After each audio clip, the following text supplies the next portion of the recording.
శ్రీకృష్ణ పరబ్రహ్మణే నమః. శ్రీ గురుభ్యో నమః. శ్రీమద్భాగవత సంగ్రహము, నవమస్కందము. సౌదాస మహారాజు. ఇక్ష్వాకు వంశము. శ్రీరామచరిత్ర. భగీరథుని వంశంలో జన్మించినవాడు సౌదాసుడు. అతడు తన పూర్వుల వలె ధర్మపరాయణుడు, దైవభక్తి కలవాడు. ఒకసారి ఆ రాజు వేటకు వెళ్ళగా అడవిలో ఒక రాక్షసుడు ఎదురయ్యాడు. వారిద్దరికీ జరిగిన పోరులో రాక్షసుడు మరణించాడు. అది తెలుసుకొని ఆ రాక్షసుని సోదరుడు రాజుపై పగబూని వంటవాని వేషం వేసుకుని రాజుగృహంలో వంటవానిగా కుదురుకున్నాడు.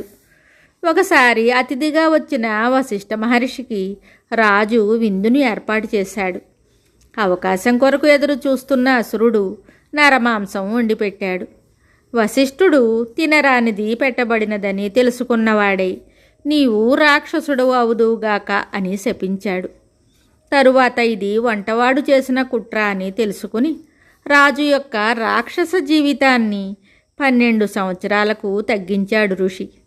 తన తప్పేమీ లేకపోయినా సత్యాన్ని తెలుసుకొనకుండా తొందరపడి ముని తనను శపించినందుకు కోపించిన రాజు వశిష్ఠునకు ఎదురు శాపం ఇవ్వడానికి సిద్ధపడి జలాన్ని మంత్రించగా, సద్గుణవతి ధర్మపరాయణ అయిన రాణి రాజును వారించి ఇలా అన్నది: స్వామి, మీరు ఆ పని చెయ్యరాదు. వశిష్ఠుడు మన కులగురువు. గురువులు బ్రాహ్మణులు ఋషులు పూజనీయులు. వారు తప్పు చేసినా మనము దండించరాదు. అది మీకు మీ వంశానికి శ్రేయస్కరము కాదు అని చెప్పిన భార్య యొక్క హితవాక్కులను మన్నించి తన చేతిలోని మంత్రజలాన్ని తన పాదాలపైననే వేసుకున్నాడు. తత్ఫలితంగా అతని పాదాలు నల్లగా మాడిపోయాయి. అందుచేతనే అతడు కల్మషపాదుడు అనబడ్డాడు. అతడు రాక్షసుడై అడవులలో తిరుగుతూ ఉండగా ఏకాంతం అనుభవిస్తున్న బ్రాహ్మణ దంపతుల్ని చూసి ఆ బ్రాహ్మణుని బలవంతంగా ఈడ్చివేసి అతనిని చంపి తిందామనుకునేసరికి ఆ బ్రాహ్మణ పతివ్రత ఇలా వేడుకున్నది: అయ్యా, నీవు నిజంగా రాక్షసుడవు కావు, శాపగ్రస్తుడవైన రాజర్షివి. నా భర్త ఒక మహర్షి.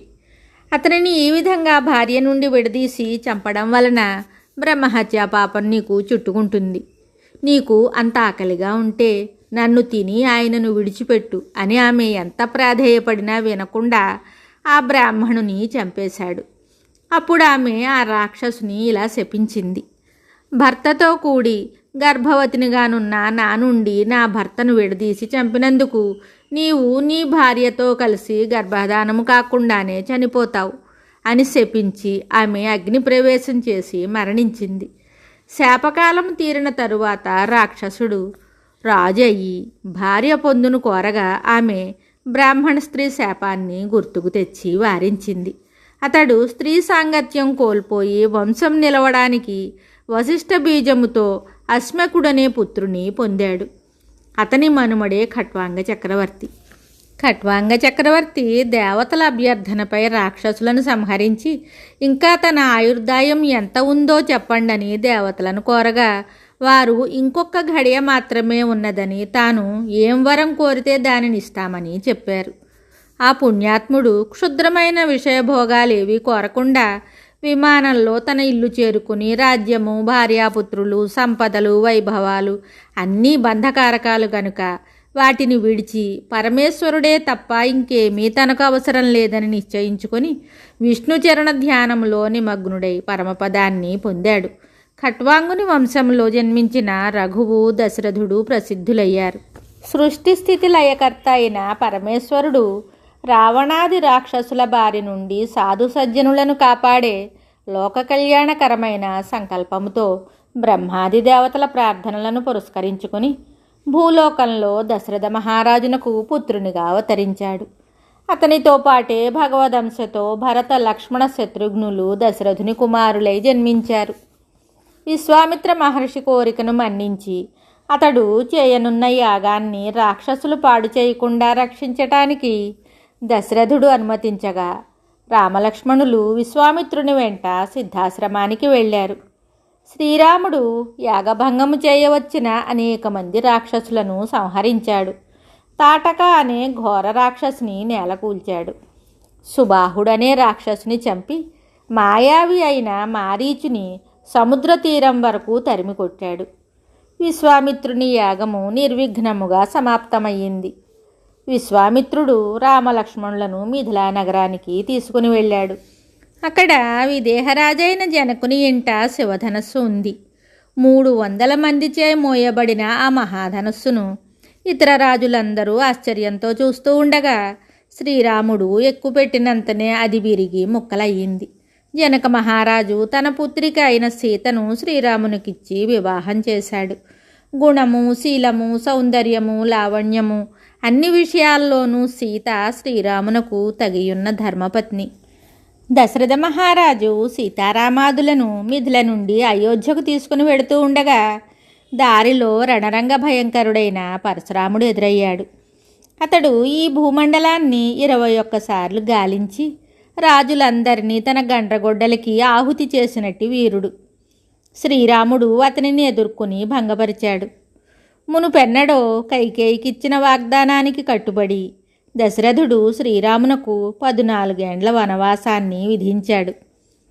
పరమయోగులు నిస్సంగులై సర్వసంగ పరిత్యాగము చేసినట్లు తండ్రి కోరికను శిరసావహించి రాజ్యమును, కన్నతల్లిని, సంపదలను, అయోధ్యానగరాన్ని ఏ విధమైన మమకారము లేకుండా విడిచి వెళ్ళాడు. శ్రీరామునితో సీత, లక్ష్మణుడు కూడా అరణ్యానికి వెళ్ళారు. తన చరణసేవా నిరతుడైన భరతుని రాజ్యపాలనలో నియోగించి అతడు చిత్రకూటానికి వెళ్ళాడు. దండకారణ్యంలో రాముడు భార్యతోనూ తమ్మునితోనూ ఒక కుటీరంలో ఉండగా రావణాసురుని చెల్లెలైన శూర్పణఖ శ్రీరామునిపై మోహావేశంతో రాగా లక్ష్మణుడు ఆమె ముక్కును కోసి కురూపిని చేశాడు. అది విని దండెత్తి వచ్చిన ఖరదూషణ త్రిశిరులు మొదలైన 14,000 మంది రాక్షసులను శ్రీరాముడు తన బాణాలతో భస్మం చేశాడు. రావణాసురుడు తన సోదరియకు శూర్పణఖ అవమానింపబడినందులకు జనస్థానంలోనున్న తన యొక్క రాక్షస సైన్యమంతా హతమైనందులకు ప్రతీకారం చేయ నిశ్చయించుకున్నాడు. అతడు సీత యొక్క అపురూప సౌందర్యం గురించి విని ఉన్నాడు కనుక ఆమెను అపహరించి రామునిపై పగ తీర్చుకొనదలిచాడు. రావణుడు మాయావి అయిన మారీచును ప్రోత్సహించి అతడు బంగారు వన్నె మాయలేడి రూపము ధరించి సీతను భ్రమింపచేసి రాముడు దానిని వెంబడించున్నట్లు చేయటానికి నియోగించాడు. అంతా అలాగే జరిగింది. శ్రీరాముడు కుటీరములో లేని సమయంలో రావణుడు కపట సన్యాసి రూపంలో వచ్చి సీతను ఎత్తుకుని పోయాడు. దారిలో జటాయువు అనే పక్షిరాజు రావణుని ఎదిరించగా రావణుడు దాని రెక్కలను ఖండించి వెళ్ళిపోయాడు. రామలక్ష్మణులు సీతను గురించి అరణ్యంలో వెతుకుతూ ఉండగా చావు బతుకుల్లోనున్న జటాయువు కనిపించి విషయం చెప్పి ప్రాణం విడిచాడు. జటాయువునకు దహన సంస్కారం చేసి అన్వేషణ సాగిస్తున్న రామలక్ష్మణులను కబంధుడనే రాక్షసుడు తన పొడవైన చేతులతో వారిని పట్టుకొనగా వారతని చేతులను ఖండించి వానిని వధించారు. ఆ తరువాత వారు ఋష్యమూక పర్వతం చేరి అక్కడ బుద్ధిమంతుడు బలశాలి అయిన హనుమంతుని కలుసుకొని అతని ద్వారా వానర ప్రభువైన సుగ్రీవునితో చెలిమి చేసుకొని గొప్ప బలవంతుడైన వాలిని వధించి సీతాన్వేషణకు ఆంజనేయుని పంపించారు. మిగతా కథ తరువాయి భాగంలో తెలుసుకుందాము. శుభం.